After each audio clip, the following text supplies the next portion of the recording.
Varicose veins కి సరైన చికిత్స కోసం సంప్రదించండి ఎవిస్ హాస్పిటల్. నమస్కారం, వెల్కమ్ టు సుమన్ టీవీ. నేను గీతాంజలి. ప్రస్తుతం మనతో పాటు పూజ్యశ్రీ స్వామిని సుమిత్రానంద సరస్వతి మాతాజీ ఉన్నారండి. ఆత్మ జ్ఞానంతో ఈ ఆధ్యాత్మిక ప్రయాణంలో మనం ఎలా జీవనం సాగించాలి, ఆ ప్రయాణాన్ని మనం ఎలా కొనసాగించాలి, ఆత్మానందాన్ని ఎలా పొందాలనేది క్లాసెస్ ద్వారా బోధిస్తూ ఉంటారు అమ్మగారు. ఇంకొకటి ఏంటంటే, కాకినాడ కొప్పవరం గ్రామంలో ప్రణవ ఆశ్రమాన్ని స్థాపించారు. ఆశ్రమంలో ఎంతో మంది అండి, అంటే ఒక రకంగా చెప్పాలి, ఏజ్ తో సంబంధం లేకుండా వచ్చి అమ్మగారిని కలవటం కావచ్చు, వారికి క్లాసెస్ ద్వారా స్పిరిచువల్ క్లాసెస్ కావచ్చు, అలాగే మెడిటేషన్ క్లాసెస్ చెబుతూ ఉంటారు. వాళ్ళలో చాలా పరివర్తన అనేది తీసుకొచ్చారని చెప్తారు. అయితే వారిని ప్రత్యేకంగా ఆహ్వానించాము. ప్రస్తుతం సుమన్ టీవీ స్టూడియోలో ఉన్నారు మాతాజీ. వారితో మాట్లాడి ఎన్నో అమూల్యమైన విషయాలు తెలుసుకుందాం. అమ్మగారు నమస్కారం అండి. నమస్తే. ఇప్పుడు చాలా మంది ఇది ఒక డిబేటబుల్ క్వశ్చన్ అయిపోయింది. చాలా మందిలో ఆడవారికి నెలసరి సమయంలో ప్రత్యేకంగా వారి భావాలు ఎలా ఉంటాయి, వారు రకరకాలుగా బిహేవ్ చేస్తారని అంటారు. ఇదంతా ఒక ఎత్తు అయితే, ఆ సమయంలో అసలు పూజలు చేయొచ్చా, చేయకూడదని ఎప్పుడు మన పెద్దవాళ్ళు చెబుతూ ఉంటారు. ఎందుకు అలా దూరం పెట్టారు అసలు? అంటే కొంచెం ముందుకు వెళితే, ముందు కొన్ని సంవత్సరాల క్రితం వరకు కూడా వాళ్ళకి నెలసరి వచ్చిందని అంటే ఇంక ఇంట్లో మనుషులతో ఎటువంటి సంబంధం ఉండదు అన్నట్టుగా ఒక మూలకి కూర్చోబెట్టడం కానీ, ఆ 6 రోజులు ముగిసిన తర్వాతే మళ్ళీ నార్మల్ లైఫ్లోకి వాళ్ళు రావాలని కానీ, ఇలా కొన్ని లిమిటేషన్స్, రూల్స్ పెట్టేశారు. ఎందుకు అలా పెట్టారు? వీటికి కారణాలు ఏమైనా ఉన్నాయా? ఉన్నాయండి, వీటి గురించి చాలా మాట్లాడదాం. అవును. ఎందుకనంటే, మీకు ముందే చెప్పాను, ఋషులు మునులు అంతా రీసెర్చ్ చేశారని. అలాగే మన పెద్దలు కూడా ఏం చేశారు, వాళ్ళు చదువుకోలేదు కానీ విలువలకు ఇంపార్టెన్స్ ఇచ్చారు. ఎవరైతే జీవన విధానము మునులు ఋషులు అందరూ ఏమైతే చెప్పారో, గురువులు ఏమైతే చెప్పారో దానికి ఇంపార్టెన్స్ ఇచ్చారు. ఎందుకనంటే అదంతా వాళ్ళు చాలా సైంటిఫికల్గానే పెట్టారు. ఎందుకనంటే మనకే తెలుస్తుంది, స్త్రీకి ఆ 3 రోజుల ముందు, కొంతమందికి 4 రోజుల ముందు మూడ్ స్వింగ్స్ ఉంటవి. ఆ 3 రోజులు చాలా వీక్నెస్ ఉంటుంది. కొంతమందికి ఓవర్ బ్లీడింగ్ అవుతుంది, కొంతమందికి అవ్వకపోయినా మూడ్ స్వింగ్స్, కోపము, చిరాకు, విసుగు ఎక్కువ అవుతుంది, ఎవరినైనా కొట్టేయాలనిపిస్తుంది, ఇలాంటి చిరాకులు ఉంటవి. అందుకని వాళ్ళు మూలన పెట్టలేదు. ప్రకృతిలో అంటే లోపల గదుల్లోకి రానివ్వకుండా ప్రకృతిలో ఉన్నప్పుడు ప్రకృతి నుంచి వచ్చే ఆక్సిజన్ ఆ మూడ్ స్వింగ్స్ ని బ్యాలెన్స్ చేస్తుంది. అందుకోసం పెట్టారు. భూమి మీద పడుకోమనేవారు, చాప ఇచ్చి భూమి మీద పడుకోమనేవారు. భూమి నుంచి ఎన్నో రకాల తరంగాలు వస్తవి. ఆ తరంగాలు ఏం చేస్తే భూమాత అన్నారు. భూమాత అన్నింటినీ రిసీవ్ చేసుకుని తన నుంచి ఒక పాజిటివ్ ఇస్తుంది. అది మనకు అందితే ఆ మూడ్ స్వింగ్స్ బ్యాలెన్స్ అవుతాయని చెప్పి వాళ్ళు అలా ఏర్పాటు చేశారు. అవి ఇవి తినకూడదు అని ఎందుకు చెప్పారు అని అంటే, ఆహార నియమం కూడా సాత్విక ఆహారం ఇచ్చేవారు, ఇలా ఉప్పులు కారాలు ఇచ్చేవారు కాదు. ఐరన్ కి సంబంధించిన బెల్లము, గానుగు నూనె వీటితోటి ఎక్కువగా చేసి పెసరపప్పు చలవ చేయటానికి అనేక రకాలుగా ఇవన్నీ చేసేవారు. చేసి ఆహారం అలా పెట్టేవారు. ఎక్కువగా తీపి పదార్థాలు ఐరన్తో ఎందుకు పెట్టేవారంటే వాళ్ళు ఇదే కారణం, ఇదే అలా ఆహారం ఇచ్చేవారు. మనకి మెచ్యూర్ అయినప్పుడు కూడా అవే ఇస్తారు. స్ట్రాంగ్ కోసము చాలా స్ట్రాంగ్ కోసం ఇస్తారు. ఎందుకు ఇస్తారు? అప్పుడు నేర్పించింది జీవితాంతం నువ్వు అలా తిను అని నేర్పిస్తారు.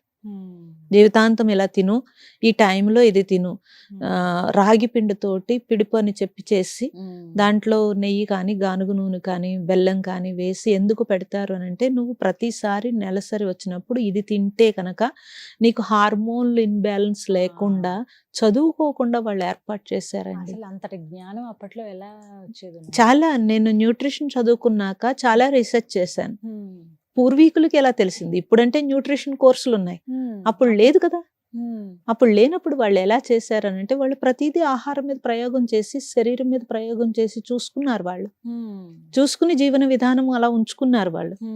మనం ఇప్పుడు ఆ టైంలో బిర్యానీ తింటారు, ఆ టైంలో ఆవకాయ అన్నం తింటారు, క్రేవింగ్స్ అంటున్నారు, తింటారు. అక్కడి నుంచి గొడవలు పెట్టుకుంటారు, ఘర్షణ పెట్టుకుంటారు. ముట్టుకోకూడదు అన్నది అందుకోసం కాదండి. ఎందుకనంటే ఆ మూడ్ స్వింగ్స్ వల్ల నెగటివ్ థాట్స్ ఎక్కువగా వస్తాయి కాబట్టి, ఆ నెగటివ్ థాట్స్ మిగతా వాళ్ళకి ఇస్తారు కాబట్టి అన్నారు. నేను చాలా ప్రయోగాలు నేను కూడా చేశాను. పచ్చళ్ళు కానీ పప్పులు కానీ ఏవైనా ఆ టైంలో మీరు ముట్టుకుంటే వెంటనే పుచ్చిపోతాయి, బూజు పట్టేస్తాయి.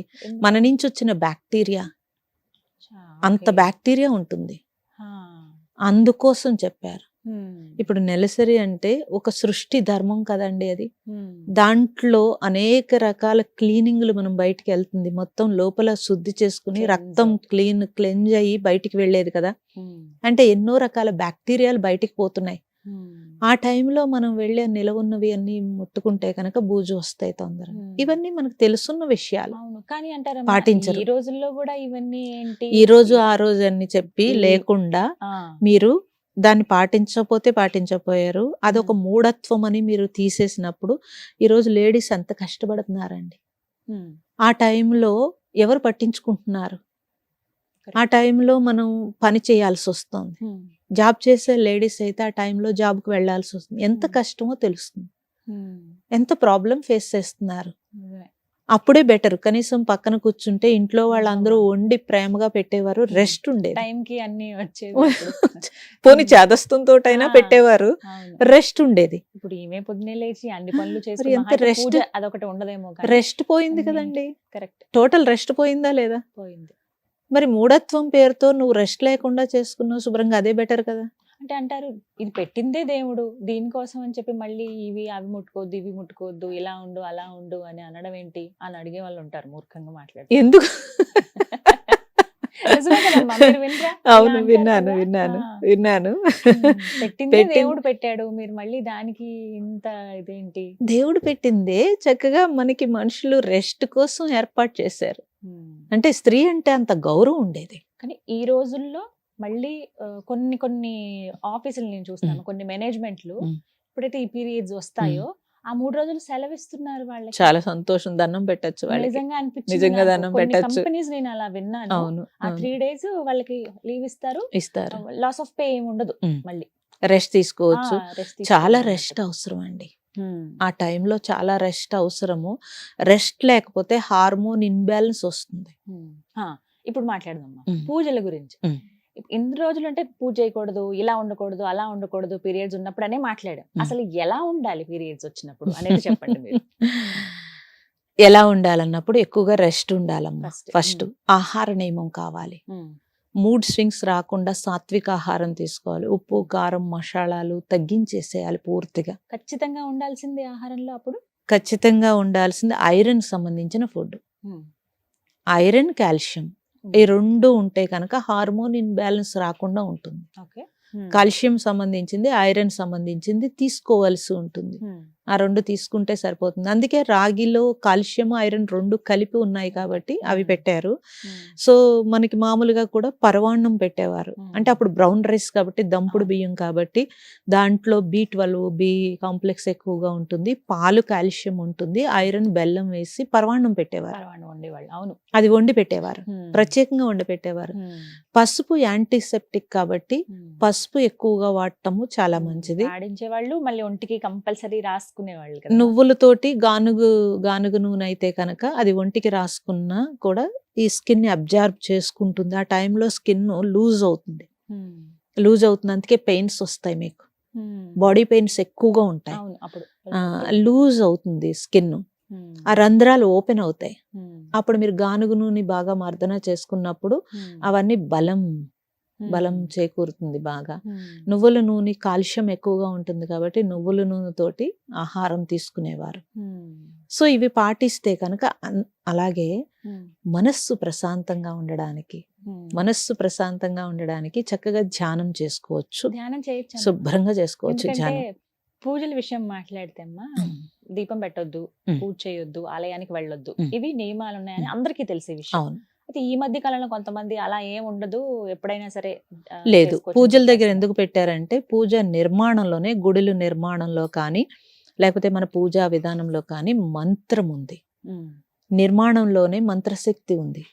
సో అది వ్యతిరేకత నెగటివ్ వచ్చేటప్పటికి మనకి చాలా కష్టంగా ఉంటుంది. ఆ ఫోర్స్ ను కూడా మనం తట్టుకోలేం కాబట్టి గుడికి వెళ్ళొద్దని చెప్తారు.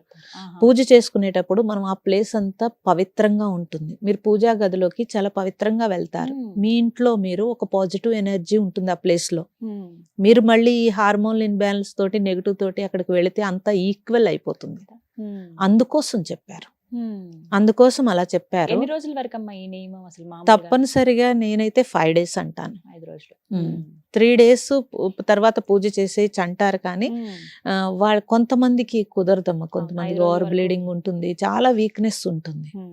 5 days రెస్ట్ ఇస్తే కనుక బాడీకి చాలా మంచిది. మరి 5 రోజులు దేవుడికి దూరంగా ఉండలేము మేము అని అనుకునే అప్పుడు వాళ్ళకి మీరు ఏం నామం చెప్తారు? చేసుకోవచ్చు. నామజపం చేసుకోవచ్చు. జపం చేయకూడదు. జపము గురువు దగ్గర మంత్రం తీసుకుంటే మాత్రం మంత్రం చేయకూడదు, నామం చేసుకోవచ్చు. నామం అంటే మన ఇష్ట దైవాన్ని నామము చక్కగా పలకొచ్చు, స్మరించుకోవచ్చు, మంచి పుస్తకాలు చదువుకోవచ్చు, ప్లాంటేషన్ చేసుకోవచ్చు, మొక్కలతో ఉండొచ్చు శుభ్రంగా మీరు, ధ్యానం చేసుకోవచ్చు, ఎక్కువగా రెస్ట్ గా ఉండడానికి ట్రై చేయొచ్చు. ఉద్యోగాలు ఉంటే కనుక, ఉద్యోగం ఉంటే కనుక మేము కూడా చేసాం కాబట్టి చెప్తున్నాను, జాబ్ ఉన్నప్పుడు ఎక్కువ ఒత్తిడి లేకుండా చూసుకోవడానికి మనకి మనమే ట్రై చేసుకోవాలి. పని పెండింగ్ పెట్టుకున్నా ఉన్న పని ఏదో అర్జెంట్ పని ఏదో చేసుకుంటూ కొంచెం ఇంటికి వచ్చిన తర్వాత కూడా చాలా వరకు రెస్ట్ తీసుకుని, నేనేమంటానంటే ఫ్యామిలీకి ఎక్స్ప్లెయిన్ చేసి చెప్పేమంటాను. ఈ టైంలో ఇలా ఉంటుంది, నేను అనవసరంగా అరుస్తాను, కరుస్తాను, గొడవ అవుతుంది కాబట్టి ముందుగానే ఇలా ఉండండి అని పిల్లలతో సహా ఎక్స్ప్లెయిన్ చేయమని చెప్తాను. వాళ్ళు కూడా కేర్ తీసుకుంటారు. అప్పుడు వాళ్ళకి తెలుస్తుంది. ఇప్పుడు నువ్వు ఒక మగబిడ్డ కానీ ఆడబిడ్డను కానీ తల్లి పెంచేటప్పుడు చెప్పినప్పుడు రేపొద్దుట వాళ్ళ లైఫ్ పార్ట్నర్ వచ్చినప్పుడు చిన్నప్పటి నుంచి ఓ మా అమ్మకి ఇలా ఉంది అనేది వాళ్ళకి తెలుస్తుంది. తెలిసి వాళ్ళు కూడా రేపొద్దుట అలాగే బిహేవ్ చేస్తే వచ్చిన పార్ట్నర్ సంతోషపడుతుంది. ఇద్దరికి సత్సంబంధాలు బాగుంటవి. అది పిల్లలకి తల్లే నేర్పాలంటాను నేను. అయితే మరి ధ్యానం అయితే చేయొచ్చండి. ఎలా ధ్యానం చేయొచ్చు. ఓంకారము నేను అప్పుడు ఆ టైంలో చెప్పొద్దని చెప్తాను. ఎందుకనంటే మేము చెప్పే ఓంకారము నా అభినించి వస్తుంది కాబట్టి కొంచెము కడుపు నొప్పి ఉన్న వాళ్ళకి బ్లీడింగ్, ఓవర్ బ్లీడింగ్ అవుతుంది కాబట్టి ఓంకారం చెప్పొద్దు, మామూలుగా ధ్యానం చేసుకోమని చెప్తాను. అంటే కళ్ళు మూసుకుని ధ్యానం ప్రశాంతంగా ధ్యానం చేసుకోవచ్చు, బుక్స్ చదువుకోవచ్చు. అసలు ఎంత అదృష్టం అంటే మనతో మనం ఉండడానికి టైం ఉంటుంది, కొంచెం ఉట్టప్పుడు టైం ఉండదు. మన మనస్సు కూడా ఈ పనుంది, ఆ పనుంది, ఈ పనుందని మనం తప్పనిసరిగా ఏదైనా కొంచెం ఖాళీ ఉంటే పని వెతుక్కుంటాం. అలా వెతుక్కోకుండా వాళ్ళు అంత మంచి ఏర్పాటు చేశారు మనకి. అంటే ఆ స్త్రీని అంత గౌరవించారమ్మా, అంత గౌరవించారు.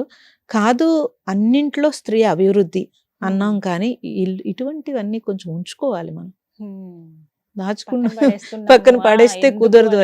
అది మూఢత్వం కాదు, అది సైంటిఫికల్ గా మన హెల్త్ కోసం వాళ్ళు ఇచ్చిన గౌరవం. అది గౌరవం అని అనుకోవట్లేదు, మమ్మల్ని దూరం పెడుతున్నారు అనే కోపం వస్తుంది ఇప్పుడు.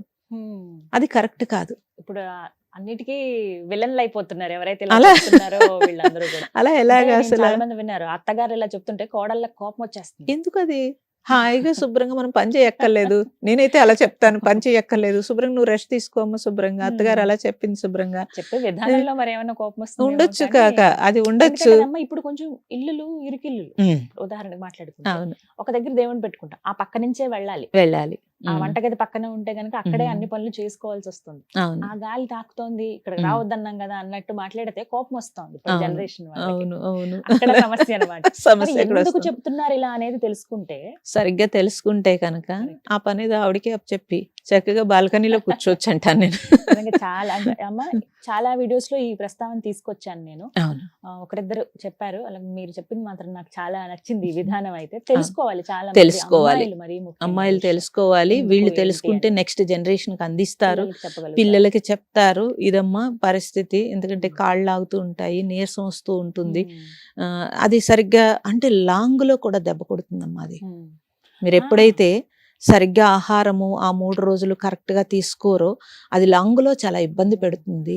మెనోపాజ్ లో వచ్చే ఇబ్బందులన్నీ కూడా దీని నుంచి వస్తాయి. విన్నాను నేను. ఎప్పుడైతే మెచ్యూర్ అవుతారో పిల్లలు అప్పుడు పెట్టేటువంటి ఆహారమే తర్వాత లాంగ్ రన్ లో ఉపయోగపడుతుంది. మరి పూర్వీకులు ఎవరికి మెనోపాజ్ లేదమ్మా, మరి 10 మంది 14 మంది పిల్లల్ని కన్నారు వాళ్ళు. అంటే వాళ్ళకి లేదు, కనపడలేదు మీకు ఎప్పుడు కూడా. అంటే చూడండి, వాళ్ళు అన్ని పాటించిన వల్ల వాళ్ళు ఇలా మెనోపాజు స్ట్రెస్ అనేది మనం చూడలేదు.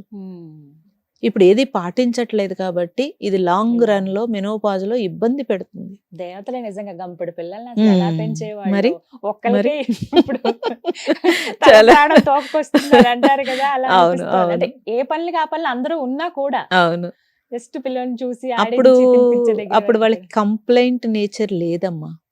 ఫస్ట్ ఆఫ్ ఆల్ నెగటివ్ లేదు, కంప్లైంట్ నేచర్ లేదు. కంప్లైంట్ లేదు వాళ్ళకి. ఈ పిల్లలు ఇంతమంది ఉన్నారు, నా జీవితం ఎలా అయిపోయింది అని కానీ ఏమీ మాట్లాడేవారు కాదు. భర్త తెచ్చినా తేకపోయినా వాళ్ళ డ్యూటీ వాళ్ళు చేసేవారు, ధర్మం పాటించేవారు, ఎవరి డ్యూటీ వాళ్ళు చేసేవారు. అందుకే ఇన్ని మాటలు లేవు, ఇంత డిస్కషన్ లేదు, ఇంత గొడవ లేదు, ప్రశాంతంగా ఉండేవారు. ప్రశాంతంగా ఉండేవారు. చాలా చక్కగా చెప్పారు.